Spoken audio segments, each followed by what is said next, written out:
I'm going to show you how to make a student list in SIS 360.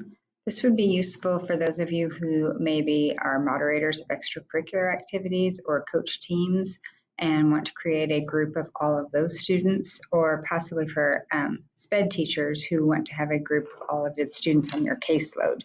So you can see I've got some student lists already created here. To do this, you are going to go to the pancake up here in the upper left-hand corner and scroll down until you get to Tools, and you may have to go ahead and expand this. And you're going to be looking for Student Lists. Once you've gotten to this point, you're going to hit Add Student List, and it's going to open up to the Student Search page. So you could just go through here and select all of your students, but at any of your buildings, that's going to be a lot of students to scroll through. And it's going to be a whole lot faster to just come up here and start typing in their names. You don't have to type in all the letters, just get a few letters and then hit enter, and that'll bring up the student you're looking for, and you can go ahead and click the checkbox to select their name. Then you can type the next name, hit enter, and then select that student's name. And once you've gone through this whole process and you've got all your students selected, you click the check mark for select, and that'll take you to this screen where you're going to create the name for your student list. So I'm going to call this practice list. I have to give it a description. I'm just going to rename it or use the description practice list again. You can give it more of a description if you want to. The status is going to be active because otherwise you won't be able to use this list. I would go ahead and call it private. That way you're the only person who has access to this.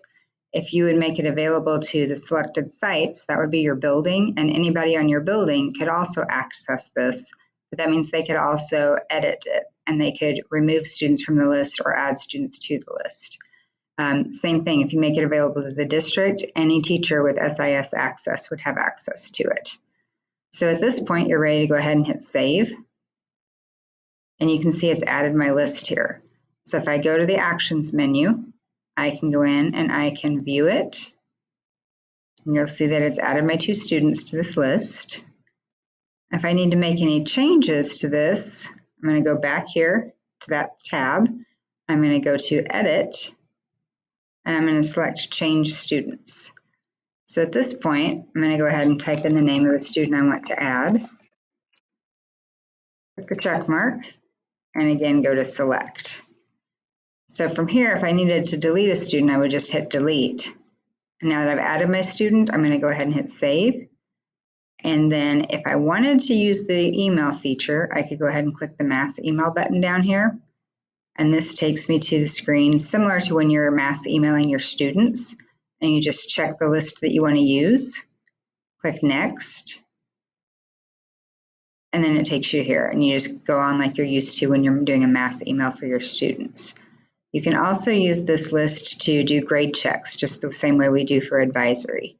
So that's how to create a student list. If you have any questions or need help with this, go ahead and reach out and I'll be happy to help.